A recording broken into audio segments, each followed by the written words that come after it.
tuni Kuki News bezo se na bon chavin lem nei vin tuni 23 July 2025 sunga jong igam sungu update hin bol kin hitin igam sungu wa thil hung ho ngaban banin velha na hin nei ki do hitin mi tampi hin igam inama dinga ahin ho anapesa ho igam inama dinga ahin na phal ngama pan anala ho hi ihei gam ho tam ti jong hi thudo lin ta akinei nom ta nahi aji chu igam inamen ha satna ahin to a meitei hon kuki chate chaidinga in got laya ipan khom dan no chu tu a ipan khom dan no ta hin akito utapo in chule ilungel jong hi masanga ilungel sang wa hi adai zo in akimuta in hize achu tu ni a hi igam sungu velvet no hitin tha pan phat hit taloham ti hi kanami te ho ka hin tep nom a hi in igam inam ven bit na dinga thal i choi ho email ma a ko na ki ven na dinga thal i choi ho wa ko na jong hi ei ho lang ahung kinga gam ta in tu ka la si a jong hi ivet na hi le igam inam a dinga ngai lut ta ta ho izan ham khat hi ki chai dana hi akimuta in hi chi chung chang thu hi ki ha sei nom lo a hi in hi jong le hi chiwa national news ho chan ge a jong hi tuni headline ho chu ga velo chun jani thilso ho chung chang a hi na sata a headline a hi akoi win muntina hi akithe jing tai ti ho jong hi mu a hi ni za chu tuni a hi neu cha in sei de wa hi in hichiwa kiseina a jong hi ama hon a seina wa chu hi le nongba a kona nongba police station a kona kilometer som nga agam hla a hi chin kuki rebel ho thingnoi ho thal choi hon ama ho ka fraction amjin fraction a chi ji in ama ho ki ka in ki ka to na an umin hichiwa hi mi nga ti a hi national news a hi akiso do in chule ama hon asei be na wa hi chi hindustan time ki sei be na cha hi le hi chi gal ahung oma hi kuki te community sunga hi group ni akisiamin UKNA na UKNA a hi in aban le chin kuki a hi in hi che ho se kisim tha a hi hichi group te ni a ko na hi mi tampi ama ho ki that jong a tai ti a jong hi a hin so ba hin adi a hin alang khana hi igela hi le kana mi te ho inam se pai lui ho hi vel iza nam khat ki hila vel iza nam ki seya mi pin a dei lo dan le thalin ei lang kingat loading ti hi nasata ki sei a hi in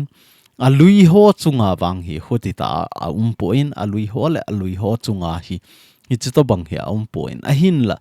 hi chi national news in a sei banga hi atha ho hi alang le jeng ove ti chu UKNA te hi hen a hi lo le CK ho hi hen hi chi hon jong tu chunga pan ala dan ho hi event na hi le igam inama dinga hung ki sim do tha ham ti a hi le ei ho ki ka a ki tha na ki mat na hi ahung tam the jing ta in hi je a hi phamo ki sa in inam sungu wa hi boina ha sat na a hi lo vai i dei lo tam pi jong le ki tha sa nga ki mat no hi ki manu hi tin ki hilu hi tin ki zil ga yo hi tin ki hil thiem hi tin pan khom ding zo hi lung igel phat no hi lo ham ei ho hita ikithawa MIHEM hin kho khat bo ki nei a hi in hi chi hin kho chu ikila jengo ba hi le e ho la a kilung to na ipi ding ham khanin khat chunga phu ala ai le tu a hi athang tom si ti le hen ei inam sunga inam min atha ho si sin group khat hin sim kit ta lew thingnoi izan ham khat hong pun be ding ai hi je a chu a hi THEI le e ho hi Christian cha te hi ven khat le khat ki ngai dam dan i thep diu zat dang nam dang te chu ama ho ki that jong le e ho Christian te hin i Christian hi naw pa hi ikigel do wa khat la khat hi ikihil thowa khat la khat hi ikisu di thot zo deu hi to gon inewa pha hi lo ham ti hi kanam sepai ho avelen kain tem kin nei hi che ho i bolai se wa hi mi pin nam sepaya hung kisim thei ji lo ai ti hi I het na diwai ga se wa hi in chole ko tu a ko na thu phone emergency meeting ko na a bolvin tunia nei di wa hin 23 July 2025 Wednesday pung khat la hin a hin nei di wa hi in chule amun hi ko tu administrative office mona hiding a hi in hi chiwa ama hon copy api uletip na anei ho hi iga het thei di wa chu kangpu pi district sunga kiloi khom na zo se ko khoma hi che ho to hin ki het to ding ti pa hi ama ho to gon chole ama hon meeting a hin ko naw cha hi ti pa chu het thein dewa iga se wa hi in aban kit na hi ga velohan Sadar Hills Chief Association Sihil ka kiti ajong ki he Sadar Hills langa ko na house kiloi khom hon het sa na ahin bol na ho hi in hi chiwa ama hon a seu chu a hi le nam gal boy lai ta hi in hi ja a chu a bailama in sei di wa in Foothill Naga Coordinating Committee hon indefinite ban a bol na chungova sahil ka in chipi ding la zui ding a thu phone kinei anoya ho si ahong kita do ai ti a hi in anoya ama hon a seu hi aji chu gal nei te hi ji un I bol khiel na lo divin na lo diwa tu ni apat koiman social media mangcha a thu si le thu pha hi le seinom tampi healthy zong leo hen ikitim zep over imathu isei ta lo divin Kuki zo cha te hung ki het sa vi ti a hi in ngaban chu ama hon a sei be na wa hi chi indefinite ban thu a hi akingan si thingset na kinei thingset kinei a hi ta ji in koiman thu imo sei lo diu a phain a si hi zong le thu imo sei ta lo diu a sei dinga kingan si thanei na thingset ki pi ho hin a hin ngai to diu a hi in zo khal a phain lang a si hian lang ki sei le adang ho isei si na ho a hi lawai le isei phat naw hi zong le isei hiel hung thei ding a hin hi za chu isei hiel lo na diwa hi chi chung tang thu ai koiman social media ho a thu post loading thu zi loading I dei sei ta loading a hi ti a hi sale ka hon mi pi a hin tem ki na vi ti zong chu iga ke sa wa hi in alang khana hi ga ve kit lo han mei te ho gam sunga hi thing noi tampi hi ani a hi ki manjing a hin la wangsit ta ti ding ham a hi lo le za chat ta ti ding ham ai ho gam sungai police on imat tingole mail the hon a sei hit na mawa drugs a ki vei tampi e ho langa a ki man do zi e ho news isi mai le thasit au ma cho melma to ki kap to a melma to ki tha to hi lo hi la ei ho thala ki ka muham a hi lo le ei drugs ai ki ka muham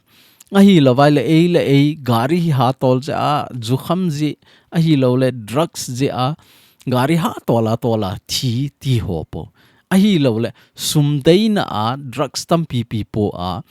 sepain ama ti ho hi e ho a hi chu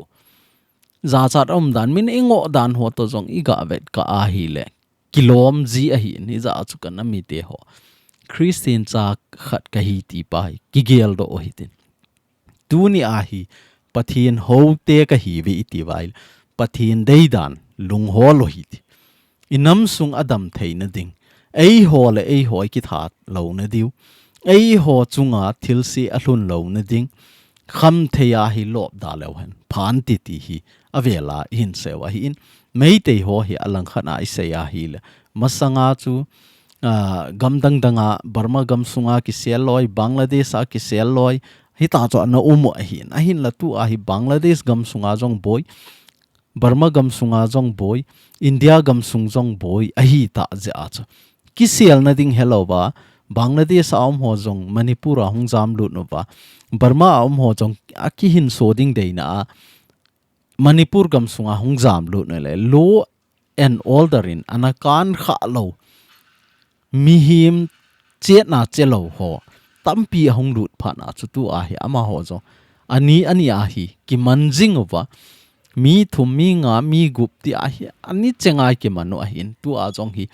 chiwa mi thum amat ho pripak ho a hi ti a hin amin ho wang sei da jeng within sei nom jong om pon mei te min mo mong jong hi I sei le lung hang a hi ni za a chu mi thum anaman do kit no ve ti ho jong hi mu a hin ni chenga hi ama ho hi kiman jeng ama sai sewa chu som li valjen a hi tai ti a hin tu ai som nga valjen ama do a hi tai hi ja a chu ama ho dinga jong hi government tha form ganga the government ama ho Manipur government tha hat na ding hi ngai to gang ding a hi ti pa hi ama hon jong na sata atup mule adoi khanwa hi ti pa chu het theine device sewa hi in chule hi chiwa Meitei Heritage Welfare Foundation kiti hon jong Home Minister pa hi Home Minister Amit Shah hi Lekha ana Thot kit na ven hi chiwa Lekha a Thot nawa a sayu chu a hi le KNF in land compensation a bol na I scam a bol in hi je a chu a hi the ai le hi chi chung chang hi NIA in investigation hoita a bol hen lang NIA khutna pido hen lang NIA le CBI in hoita a holu hen chule SOO extension bolding pa hi agreement pa hi cancel bol tawin ama hoin dan di lo ta SOO hi amang chawin mi pi na sata in atong khai ti a jong hi ama ohin Home Minister pa hi ngai Lekha na Thot ki no vi ti ho jong hi mo ahin alang khana hi tu a hi e ho hi I boyvin kati na chu adang a hi po in mi tampi hin igela hi le inam se pai jong kita san talo inam lam kai jong kita san talo ami pi na san jong ki kita san lawai hi za chu I boy na piano hi chi a hi in a hi the ai le masanga pa na kana sei ta in Eiho ki ka a hi Christian cha te hi vin khat le khat ki ta san ding khat la khat ki to sot ding khat la khat din khom ding pan khom ding tha khat na hung ding khom lew hen anop ding dan khu ige la hi jong le thil hi imasang lang hi new khat vet sau jep angain e ho hin thu I sei do le 13 te hi vi ti hi ki ha sei cho 13 tu zau ji talowa 13 milung chom te ti a jong hi sei jem milung chom chu ipi ki sei na ham he lo cho milung chom ki ti hi e ho hin I ha sei ji wa hi I ngai ma in jong enei ta po pen lung han a jong a ki nei thei ta poin ipi ji enam tele milung chom ki ti chu amasang vesau theilo amasang ding hin kho vedo theilo amasang ding hin kho velo hi chu ho chu milung chom ki ti chu milung chom chun ama masang bo ki vet tu le tu a alhun tu le tu a situation bo chu avet hi chu ho chu milung chom ki ti mi khat chu alung chom ai le mi to kina pe pe jeng chu I pi je nam ti le hi chi pai kina pi leng ka zo po dem a hi la vai hi chi pa ka kina pi ding ai le I to bang to gon ka nei ding ham hi chi hi kina api lang ka zo po dem a hi lawai le ama hi I to bang background ham ki veta lawa ilung ha nai le kina api jing anunga kes a hin bolai le milin cha a hi lo le mi bol thei ta a hi lawai le mi hat ta khat an hi ai le ne kita ki ne a ni ta cho a cho pa ki hi ji hi chi chu milung chom ki ti milung chom chu I ma cha a phat chum na lawai ni za a chu lunglet angain imasang ding hin hovet masat ngai mi khat chu I vo dinga hi le I to bang mi ham hoila ya hung ham het masat ngai hi chi chu ki sei an lang la mi khen khan en lung han lai ta kon hi cho cho avet man dham ti hi chi veman lowa kina pi pa cho mingol lai tu ni a chong hi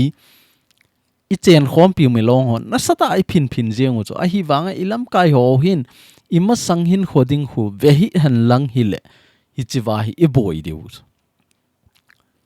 ball tau ti ki ti jeng hen lang mi pi ki pan hen lang ki ball jeng le mi tampi gen thei ha sana ito lo deu cho hi chi chu lam kai na dei lo cho hi ja chu imma khoding o hi lam kai hon avet tieng le a ball ji lo a hin la mi khen khanen a za za sei jivin ku ki cha te mi mai san te hi ti kha ti ti a hin hi chi mai san ji le ki cha ji a hi poin thil zo se hi a phading ngai to na nung ding vet na a hi na ki tong a hi ti pa hi a ki sei do no min tu a zong hi chiwa lekha pi teo hi ga veleu han ima sang hin khoding ki ve hi an lang hi le hi chi SOO zong ki sign loading a hin la e ma phat chom na ding bo wa na a hin to tiang le hi chi land compensation ho a chu ki ne hi zong le ki hing ding a hi to a hi mi tam pin a sei a hi le yenge ama hon zong sum ne na ding a hi lo vai le sum la na ding sum lo na ding anei lo che wa hi cho a cho ala o hin ti ti a hin ila zong le 5% agreement sign a bol dung jui wa cho 5% la le hi chi chan ge so lo ding a hin la hi chi sanga tam zo du am je a chu lung chom je a chu a sau ding pa ve talowa 5% mala 75% a hin ne wa hi le hi chi wa chu I chanam khana thu hi hung sang do kha hi ti pa hi neu khat iga sei no ma hi in chule tu jingka hung ki thodo a hi le message a hi in WhatsApp message a hi in tampi mi tampin question nihin bolovin thudo na nihin bolovin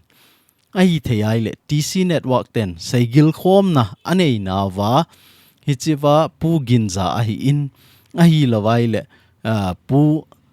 seilen mang a hi in pu zang haulun a hi in ama ho ke ho lim na a thu a sei na ho pa hu ipia sei na ham nin hil chit pi in ka he thim thei poi a hi lawai le ama hon a sei na wa khu mi pi tam pi confused ding a hi ti a hin savin hi chewa hi mi pi confused na dinga ama hon seigil khom na ne yu a hi poin mi pi he thim na ding lam kai ho lunggel chu ipi ham ti pa hi he thim na dinga a hin sewa hi na hin la mi tam pin su hi ta san thei ding ham ta san thei lo ding ham ti ho a hi lawai le KZC te hi su mang ding ham su mang lo ding ham ki su mang la phadem ki su mang ki le phadem ti ho po thunin dong ven hi chi chung chang aniau cha ka hil chet nom pen cha hi a hi la pu gin za in zong a hin sei ta in mi tam pin tu la ya hi ilongel lu chu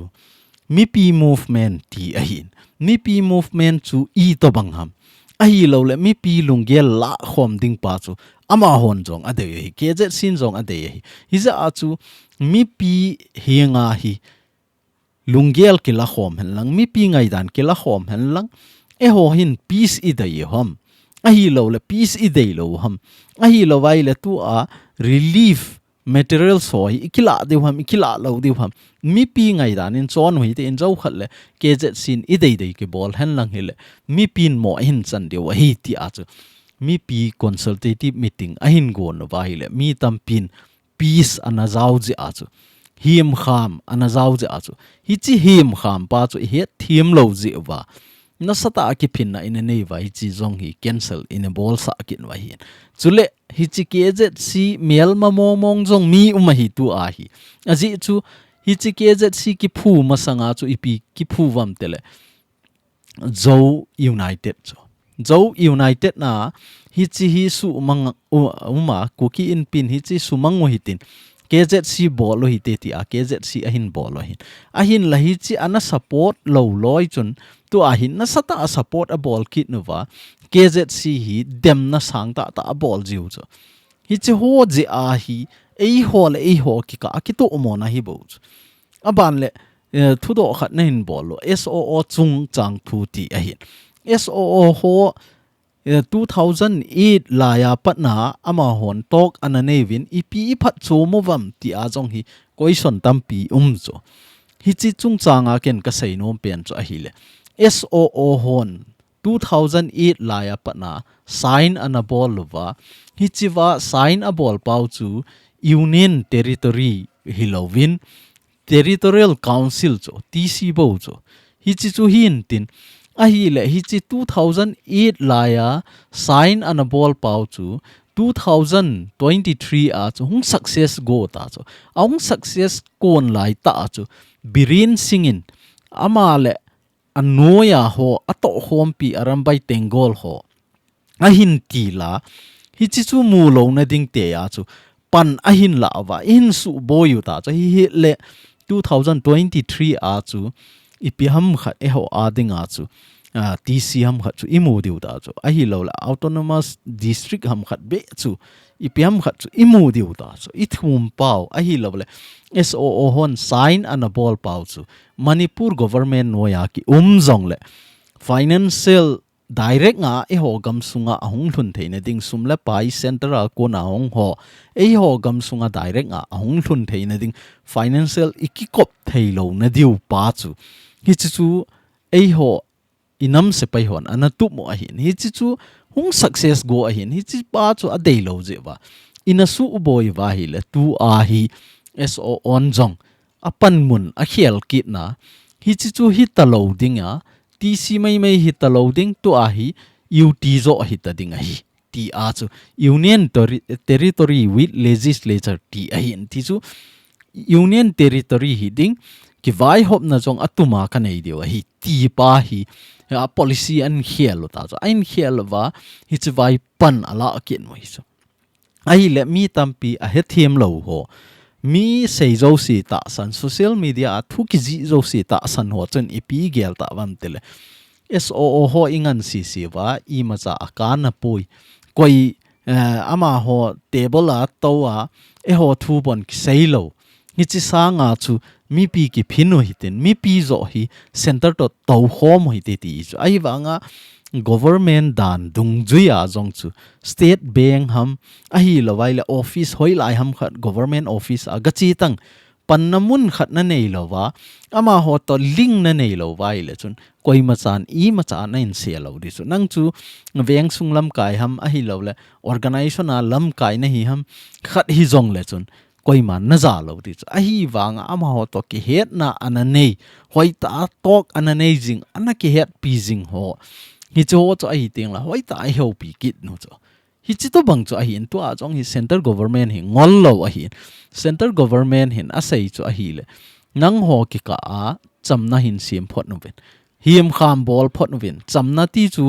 mei te to kuki chu na chen na mun wa cheng velang cheng khom kit ta ven ti na hi lo khat le khat ki ka to ho hi nga phot no vin lang tok atha in ball kit no hi ti a hin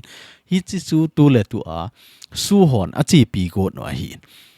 table a hung ki to khom theya I thu a hung ki seiding pa chu deina a chu pan ala wa hi in a hin la mi tampi hin e oi movin nasata e oi movin mi pi ki phin han lang le government hung in tin ikimu pin tin hitin tin khatin tin ti a hin hi chu hi lo ai center government in henge a hle e lep dingai le chun hung na win te a hin la hoi ta a written a talk hin nei dinga chu tu le tu a ku ki cha te a dinga chance pen chu su ho hi a hi tai ti pa chu e thim deu hi chin na chunga hi social media ide iseiwa I eole le lo deu inam se pai ho isu min si lo deu inam pi za cha na ding I bo lo deu hi khat la khat ki to sot zo deu ETM khana SO hon a sei do thei lo wai le I position pau chu I hiel ki deu doctor Sailen a sei banga chu hi chi tu le tu a tok ki bol go pa hi bol hitin ake bol do zo lo wai le mi pi jong I panu nga ya hi ati banga chu ama ho ingan se wa hi ama ho ingan se na chung wa chu ta san ho hitin hoi ta pressure bol lo hitin ki ho to hitin hi ta chu pangkhom le hen table a hung to khom wa de wa hi in a hin la alang khat na I sei ki na hi le a phat lo na khat chu SOO hon tok aneva thil khat center to ki ho na anei tiengole mi pi henga report alut zilo pa wang hi phamo ki sa hi hiza achu center to tok nei dinga chi ting le mi pin taw na ki nei pi a mi pin inam a dinga solution khat hong pot do theina ding tu ni a ke ho nam mi te le center government ki holding a hi in ti a taw na sata nei loi jong ki ki chu hi chi ho chu alol hin theine ding ti a pan kila ahin la gachewa hung nung thun tiang le mi pi consultative a hi lo la mi pi information pikit ji ta lo wa thip be a ji ting le mi pin ipia ga bol ham ipia ga to ham I ma cha report lo ting le na sata ke oi mo hi china chunga bang hi so hon jong a hi the a hi le TC network te a hi in a hi lawai le local media za chom in a win ti chu hills mojo te hu a hi le chun Sadar Hills lang a hin langhat langa TC network chu chan pul langa kin hi chi te ni bi a hi ki the thang ji hen lang mi pi hoi ta ki het sa han lang center to talk in a chu hi chi chan na ge tai confidential thil ho chu I sei do nom lo le sei do loading a hin la neu khat be wang he report pe ji lew han mi pi lung kim ding a hi ti pa jong hi neu cha iga sei thau hin tin hi chi chan chu neu cha mel ma hon gam compensation chung chang a hi lo le SOO thu a Amit Shah hi nga hi Lekha na pilu nu ve ti a hin hi chi Lekha pi lu theina pau jong hi Eiho ki report nu wa Eiho ki ka khat la khat ki eng bol je khat hon jong awala ani awala ni ting le khat ho jong alung kim lo ting le khat ho chunga bol loading complain na sata bol kin hi ji a chu email ma hovin hi chi ki ka a chu a khut no a hin thun lut jiwai a hin la ki to ta a hi ding dol ta pan kila han nangil hi chi boy na ho jong hi loading ai ti chu a sai nai ga sai te wen tin tu ni ku ki news ve zo se na chung che ven ka ki pa na bon cha ven pathen in phat theina bo jing taw han